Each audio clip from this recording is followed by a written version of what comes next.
साथियों, राहुल गांधी जिंदाबाद, कांग्रेस पार्टी जिंदाबाद, मल्लिकार्जुन खड़गे जिंदाबाद। साथियों, अब आपके बीच बाघमारा के लोकप्रिय नेता और कांग्रेस पार्टी के उम्मीदवार आदरणीय जलेश्वर महतो जी से आग्रह है कि आए और अपने ओजस्वी भाषण से आपको अवगत कराए। जलेश्वर महतो जी।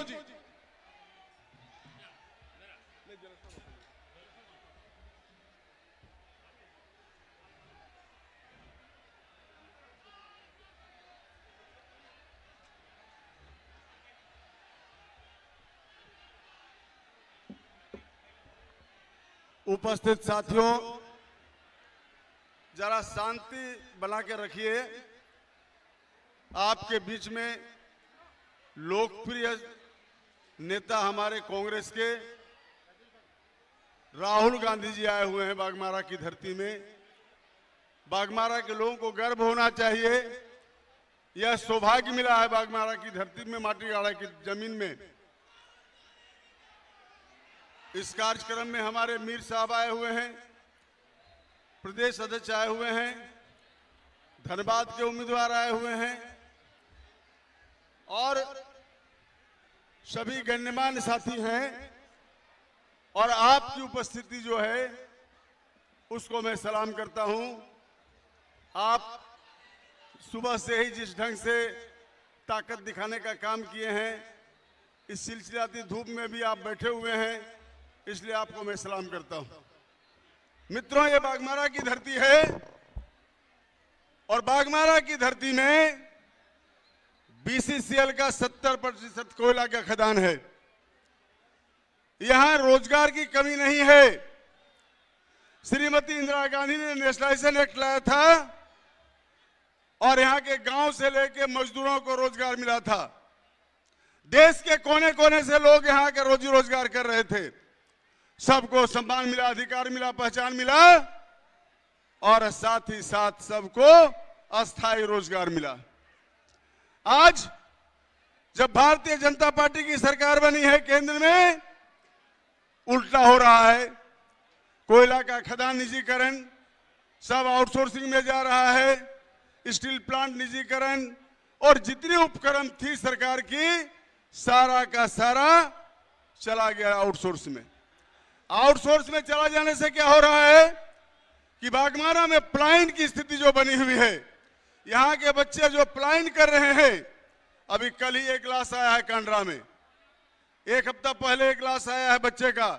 रोजगार के तलाश में भटक रहे हैं, बाहर में मर रहे हैं। क्या झारखंड इसी के लिए बना था?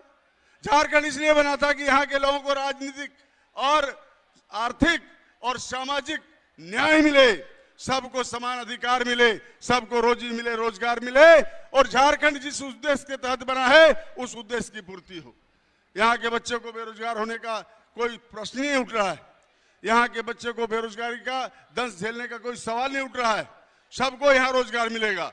सिर्फ और सिर्फ राहुल गांधी को देश का प्रधानमंत्री बनाना पड़ेगा, तब जाकर ये स्थिति फिर पुनः बहाल होगी जो इंदिरा गांधी का था। इसलिए हम लोग काम कर रहे हैं। देश में जो मिशन फैला रहे हैं, आपके बाघमारा में जो स्थिति बनी हुई है, किस ढंग से कोयला का लूट हो रहा है, किस तरह से जमीनों का लूट हो रहा है, किस ढंग से यहाँ के आर्थिक शोषण हो रहा है, गांव उजड़ रहे हैं, कोई सुधि लेने वाला नहीं। देश के कोयला मंत्री आते हैं, कोयला सेक्रेटरी आता है, सिर्फ और सिर्फ बोल के जाता है कि इतना टन का आपको टारगेट दिया जा रहा है, इतना टन आपको कोयला उत्पादन करना पड़ेगा।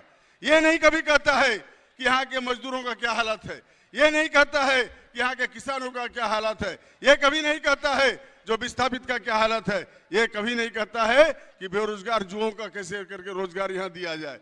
इसलिए मेरे मित्रों, आइए आज हम संकल्प लेते हैं कि इस बाघमारा विधानसभा क्षेत्र में कांग्रेस को जिताना है, पंजा को जिताना है, हाथ को जिताना है, तभी जाकर ये रास्ता प्रशस्त होगा और राहुल गांधी का हाथ मजबूत होगा। इन्हीं चंद बातों के साथ मैं आपसे विदा लेता हूं। बहुत बहुत धन्यवाद। जय हिंद, जय झारखंड, कांग्रेस पार्टी जिंदाबाद। साथियों, अब झारखंड प्रदेश कांग्रेस के सम्मानित अध्यक्ष आदरणीय केशव महतो जी कमलेश जी से आग्रह किया, आकर विचार करें।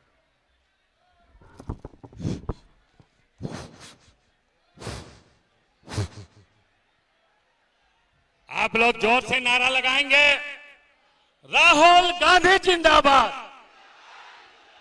राहुल गांधी जिंदाबाद। जोर से, कांग्रेस पार्टी जिंदाबाद, कांग्रेस पार्टी जिंदाबाद। हमारे देश के करोड़ों करोड़ लोगों के आशा और आकांक्षाओं के प्रतीक हमारे न्याय योद्धा, लोकसभा में विपक्ष के नेता माननीय राहुल गांधी जी, मंच पर उपस्थित एआईसीसी के महासचिव, संगठन प्रभारी हमारे वेणुगोपाल साहब, हमारे मार्गदर्शक एआईसीसी के महासचिव झारखंड प्रभारी आदरणीय श्री गुलाम अहमद मीर साहब, हमारे यहाँ के पर्यवेक्षक माननीय श्री अधीर रंजन चौधरी जी, यहाँ हमारे सह प्रभारी डॉक्टर श्री बेला प्रसाद, यहाँ हमारे उपस्थित आप सबों के हृदय अजीज, आप लोगों के सुख दुख के साथी, अन्याय अत्याचार और शोषण के खिलाफ आपकी आवाज बनने वाले आदरणीय यहाँ के प्रत्याशी श्री जलेसर बाबू, धनबाद के प्रत्याशी श्री अजय बाबू, यहाँ मंच पर उपस्थित हमारे पूर्व कांग्रेस के प्रदेश कांग्रेस के अध्यक्ष आदरणीय श्री राजेश ठाकुर जी, हमारे जिला अध्यक्ष श्री संतोष सिंह जी, सुल्तान अहमद जी, शमशेर भाई, यूथ कांग्रेस के साथी हमारे और हमारे पूर्व अध्यक्ष एवं तमाम उप मंचासीन साथियों और सामने उपस्थित इस बागमरा और धनबाद के कोयलांचल के सभी माताएं बहनें, नौजवान साथियों, आप सभी माननीय राहुल जी के भाषण को सुनने के लिए आए हैं। मैं सर्वप्रथम राहुल जी का हार्दिक अभिनंदन करता हूं। इस कोयलांचल की धरती में इनका स्वागत करता हूं, इनका नमन करता हूं और मैं याद दिलाता हूं, ये कोयलांचल की धरती रग रग हमारी पूर्व नेत्री, गुटनिरपेक्ष देशों की नेत्री, लो महिला श्रीमती इंदिरा गांधी का एक एक कण यहाँ ऋणी है। कोयला के राष्ट्रीयकरण के लिए, बैंकों के राष्ट्रीयकरण के लिए उन्होंने जो उल्लेखनीय काम किया है, एक एक श्रमिक, एक एक गांव के लोग ये सभी ऋणी है। मैं ज्यादा कुछ नहीं कहना चाहूंगा, विस्तार से सारी बातों को रखेंगे माननीय हमारे राहुल जी। आप लोगों से पुनः अनुरोध करता हूं, एक बार जोर से हाथ बढ़ाकर माननीय नेता का आप लोग स्वागत करें, अभिनंदन करें, जोहार करें। इन्हीं चंद शब्दों के साथ पुनः एक बार कांग्रेस पार्टी जिंदाबाद, कांग्रेस पार्टी जिंदाबाद, कांग्रेस पार्टी जिंदाबाद, राहुल गांधी जिंदाबाद, राहुल गांधी जिंदाबाद। धन्यवाद धन्यवाद धन्यवाद। देश के जननायक और हमारे आदरणीय नेता आदरणीय राहुल गांधी जी से आग्रह है, आकर के कोयलांचल वासियों को संबोधित करें। और राहुल गांधी जिंदाबाद, राहुल गांधी जिंदाबाद, राहुल गांधी जिंदाबाद, जिंदाबाद, राहुल गांधी जिंदाबाद, जिंदाबाद, जिंदाबाद, राहुल गांधी जिंदाबाद।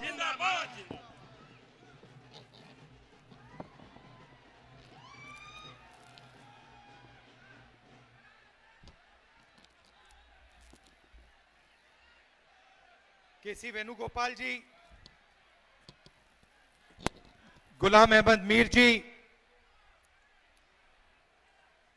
केशव महतो कमलेश जी, अधीर रंजन चौधरी जी, राजेश ठाकुर जी, संतोष सिंह जी,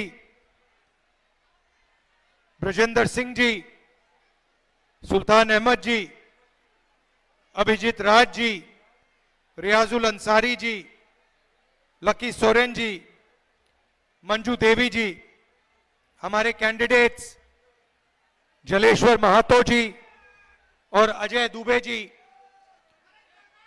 कांग्रेस पार्टी और गठबंधन के हमारे प्यारे कार्यकर्ता भाइयों और बहनों, आप सबका यहां बहुत बहुत स्वागत। आप दूर दूर से आए, हमारी बात सुनने आए, इसके लिए आपको मैं दिल से धन्यवाद करता हूं। जोहार।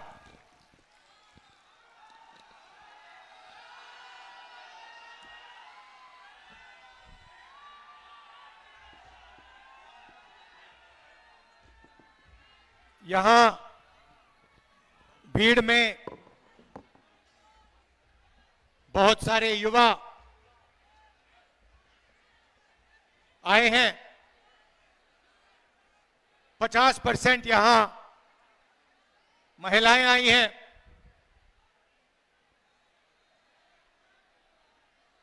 और सच्चाई है कि आज के हिंदुस्तान में अगर कोई लोग दुखी है तो वो देश के युवा दुखी हैं बेरोजगारी के कारण, और देश की महिलाएं दुखी हैं महंगाई के कारण। बोझ आपको उठाना पड़ता है। मोदी जी बड़े बड़े भाषण करते हैं,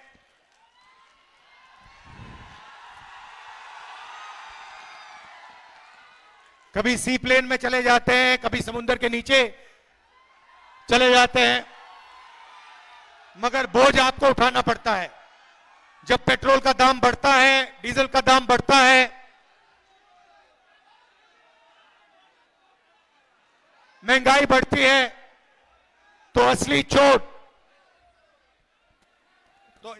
असली चोट हमारी माताएं बहनों को लगती है। उनसे कोई पूछने को नहीं आता, अकेली रहती हैं और रोज उनको चोट लगती है। जब भी वो कुछ खरीदने जाती हैं उनको चोट लगती है।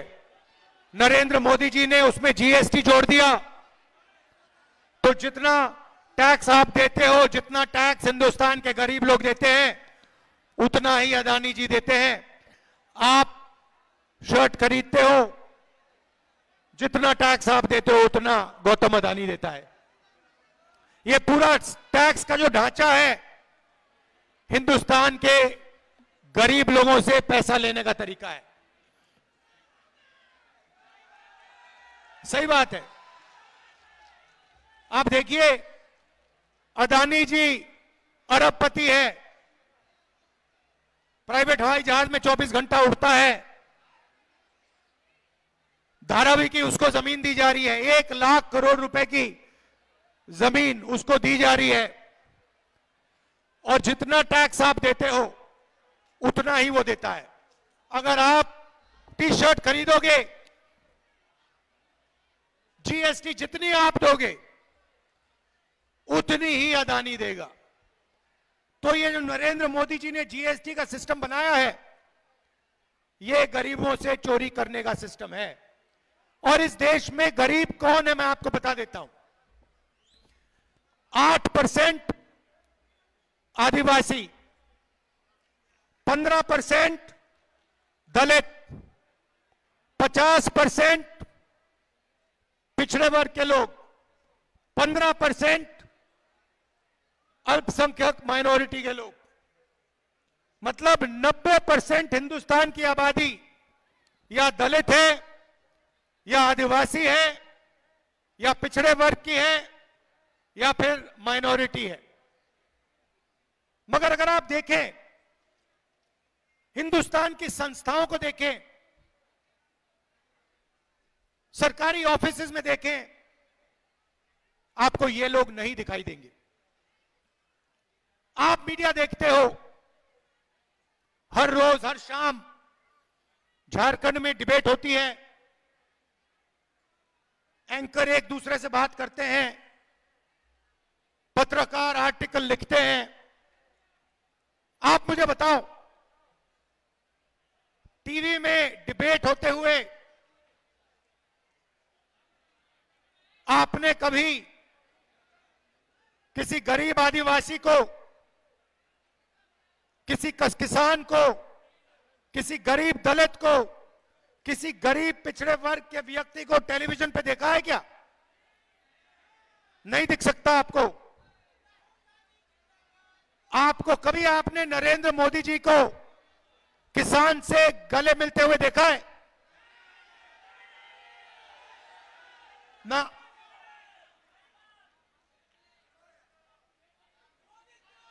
एक बार मैंने देखा नरेंद्र मोदी जी को,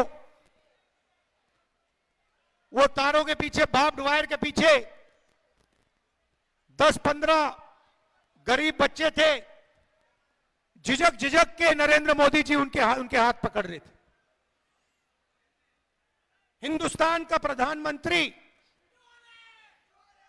गरीबों के पास जाता ही नहीं है, वो जाता ही नहीं है।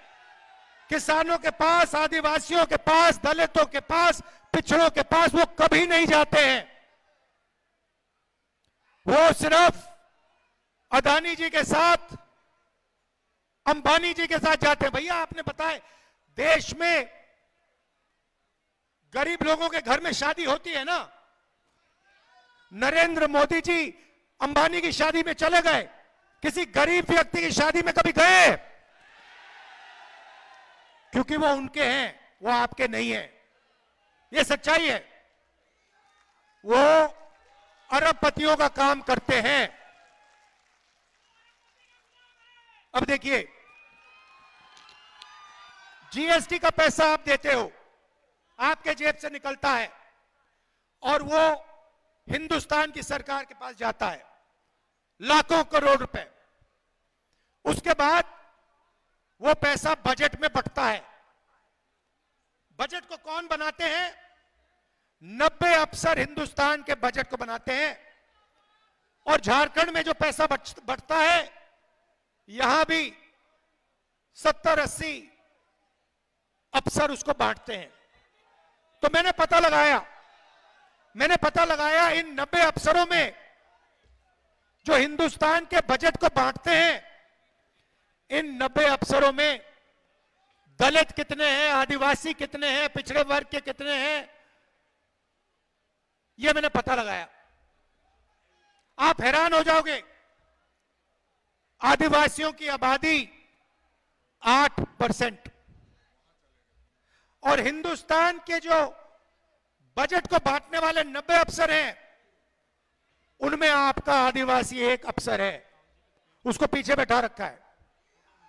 और अगर हिंदुस्तान की सरकार 100 रुपए खर्च करती है, तो आदिवासी अफसर 10 पैसे का निर्णय लेता है। आपकी आबादी 8%, आपकी भागीदारी 100 रुपए में से 10 पैसे। दलित हिंदुस्तान में 15% है। 90 अफसरों में से 3 अफसर दलित। 100 रुपए खर्च होता है तो 1 रुपया दलित अफसर निर्णय लेते हैं।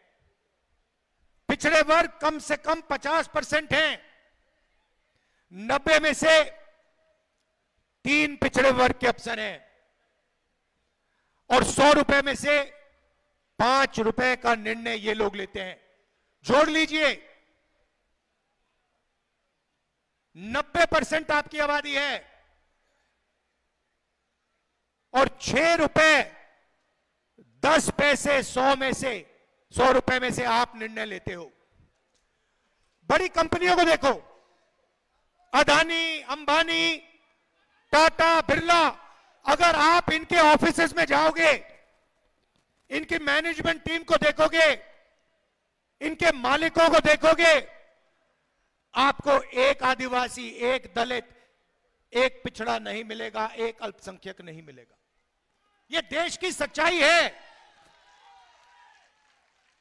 और नरेंद्र मोदी जी का काम आपका ध्यान इस बात से भटकाने का है कि आपको पता ना लग जाए कि आज हिंदुस्तान में 90% आबादी की कोई भागीदारी नहीं है। सरकार में नहीं है, मीडिया में नहीं है, प्राइवेट अस्पतालों में नहीं है, प्राइवेट कॉलेजेस में नहीं है, शिक्षा के सिस्टम में नहीं है, जुडिशरी में नहीं है, आप कहीं के नहीं हो। अगर पिछड़ों को ढूंढना है, दलितों को ढूंढना है, आदिवासियों को ढूंढना है, मजदूरों की लाइन में जाओ, दलित पिछड़े आदिवासी लोग आपको मिलेंगे। लेबर की लाइन में जाओ, ये जो सड़कें बनाते हैं, ये जो इमारतें बनाते हैं, ये इनका खून पसीना से बनती हैं, ये अपना खून पसीना देते हैं, ये इमारतें बनती हैं, बड़े बड़े ऑफिस बनते हैं, मगर इन ऑफिसेज में ये लोग नहीं जा सकते। बड़े बड़े रेस्टोरेंट बनते हैं, ये लोग बनाते हैं। दलित, आदिवासी, पिछड़े वर्ग के लोग अपना खून पसीना देकर ये बड़ी बड़ी इमारतें, बड़े बड़े मॉल बनाते हैं, और इन मॉलों में आप लोग नहीं जा सकते। ये बदलना चाहता हूं मैं। अब बदलने का सबसे बड़ा तरीका जाति जनगणना, कि देश को पता लग जाए आदिवासी कितने हैं, दलित कितने हैं, पिछड़े वर्ग के लोग कितने हैं।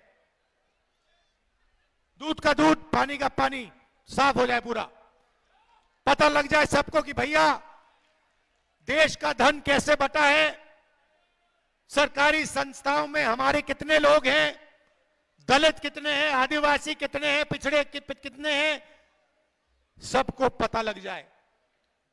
जिस दिन भाइयों और बहनों जाति जनगणना हो जाए, उस दिन हिंदुस्तान में क्रांतिकारी राजनीति शुरू हो जाएगी। और मैंने साफ कह दिया, पार्लियामेंट हाउस में मोदी जी के सामने कह दिया, मोदी जी आप जाति जनगणना को रोकने की कोशिश कर रहे हो। मैं और कांग्रेस पार्टी और इंडिया गठबंधन देश को वायदा देते हैं, पार्लियामेंट में, लोकसभा में वायदा देते हैं कि हम जाति जनगणना इसी लोकसभा में पास करवा के दिखाएंगे। और ये जो 50% की दीवार बना रखी है, रिजर्वेशन की दीवार बना रखी है, इसको हम तोड़ के इसको हम परे कर देंगे। रिजर्वेशन को हम 50% से ज्यादा कर देंगे। झारखंड में तो हमने कह दिया है, झारखंड में हमने कह दिया है आदिवासियों को 26% से 28% रिजर्वेशन हम बढ़ा के दे देंगे। दलितों को 10% से हम 12% कर देंगे, और पिछड़े वर्ग को 14% से हम 27% रिजर्वेशन दिलवा देंगे।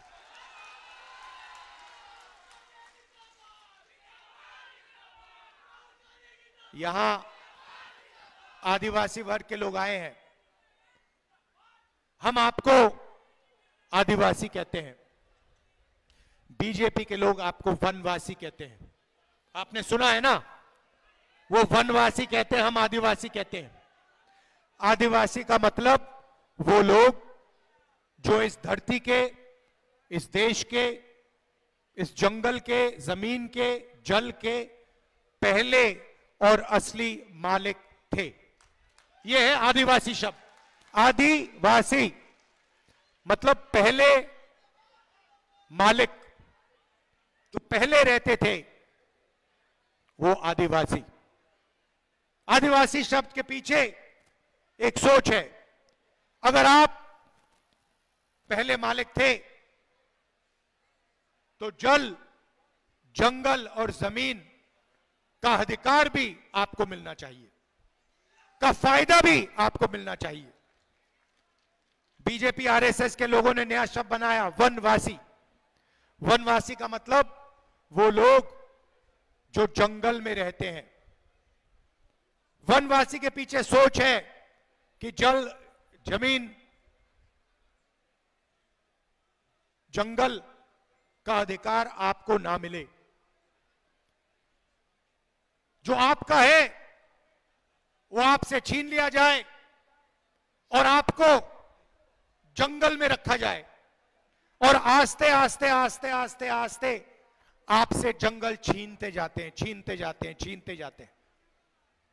अंत में आपको वनवासी कहेंगे और हिंदुस्तान में जंगल ही नहीं बचेगा। फिर आपसे कहेंगे भैया आप तो जंगल में रहने वाले लोग हो, अब तो जंगल ही नहीं बचा, अब आप जाके भीख मांगिए। ये इनकी सोच है। हमारी सोच, जल जंगल जमीन आपका, पहला अधिकार आपका, जल जंगल जमीन का फायदा आपको जाना चाहिए। अगर धन जमीन से, जंगल से, जल से बनता है तो वो धन आपको भी मिलना चाहिए। ये कांग्रेस पार्टी इंडिया गठबंधन की सोच। इसीलिए मैनिफेस्टो में हमने आपके लिए गारंटीज दिए हैं। और भाषण की शुरुआत मैंने महिलाओं से की थी, तो मैं आज आपको कहना चाहता हूं कि अगली झारखंड की सरकार, कांग्रेस पार्टी जेएमएम की सरकार एक ऐतिहासिक काम करने जा रही है। झारखंड की महिलाएं, आप तैयार हो जाइए, आप रेडी हो जाइए, क्योंकि चुनाव के एकदम बाद खटाखट खटाखट खटाखट हमारी सरकार हर महीने, ये देखिए मुस्कुरा रही है, हमारी सरकार हर महीने आपके बैंक अकाउंट में 2,500 रुपए खटाखट खटाखट खटाखट अंदर। महंगाई की चोट आपको लगती है, सरकार का फायदा भी आपको पहुंचना चाहिए। 2,500 रुपए हर महीने आपके बैंक अकाउंट में ठकाठक ठकाठक ठकाठक। 1 तारीख को आप जगोगी, जनवरी, फरवरी, मार्च, अप्रैल, मई, जून, बैंक अकाउंट चेक करोगी, 2,500 रुपए अंदर। उसके बाद गैस सिलेंडर 450 रुपए का,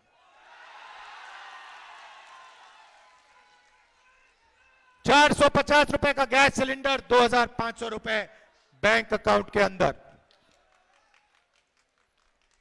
7 किलो राशन हर व्यक्ति को हर महीने आपकी इंडिया गठबंधन की सरकार देने जा रही है। युवाओं के लिए 10 लाख युवाओं को रोजगार, 500 एकड़ का इंडस्ट्रियल पार्क और डिग्री कॉलेज झारखंड के हर ब्लॉक में और प्रोफेशनल कॉलेज हर डिस्ट्रिक्ट में हमारी सरकार बनाने जा रही है।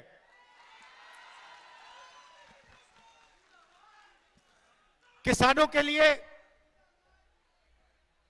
धान के लिए मिनिमम सपोर्ट प्राइस, आज आप 2,400 रुपए प्रति क्विंटल धान खरीदते हो। चुनाव के बाद इंडिया गठबंधन की सरकार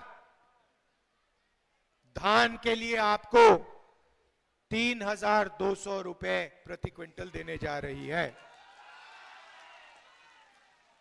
भाइयों और बहनों, हमने मन बना लिया है, जितना पैसा नरेंद्र मोदी अरबपतियों को देगा, उतना पैसा हम गरीबों को, किसानों को, मजदूरों को, युवाओं को देंगे। इस बार दिल्ली में सरकार नहीं बनी, आने वाले समय में दिल्ली में इंडिया गठबंधन की कांग्रेस पार्टी की सरकार आएगी, तो फिर देखना गरीबों को कैसे मजे मिलेंगे, किसानों को, मजदूरों को, जो अपना खून पसीना देते हैं, 24 घंटा काम करते हैं, सड़क बनाते हैं, देश को भोजन देते हैं, छोटे व्यापारी लोग जो रोजगार देते हैं, छोटे बिजनेस वाले लोग जो रोजगार देते हैं देश को, उनकी मदद करने वाली सरकार होनी चाहिए। नरेंद्र मोदी ने 6 लाख करोड़ कर्जा माफ किया है अरबपतियों का। किसान कर्जा माफी मांगता है, नरेंद्र मोदी कहता है तुम्हें नहीं देंगे। गरीब व्यक्ति कर्जा माफी मांगता है, कहता है हम नहीं देंगे। अरबपतियों के लिए टैक्स माफ हो जाएगा, कर्जा माफ हो जाएगा, जमीन दी जाएगी, ऐसी सरकार झारखंड में नहीं आनी चाहिए। नहीं आएगी ना? इंडिया गठबंधन की सरकार बनाइए। 2,500 रुपए प्रति महीना वाली सरकार बनाइए। 3,200 रुपए प्रति क्विंटल वाली सरकार बनवाइए और 200 यूनिट बिजली फ्री में देने वाली सरकार बनाइए। आप सबका दिल से बहुत बहुत धन्यवाद। बहुत जोश है आप में। नमस्कार, जय हिंद।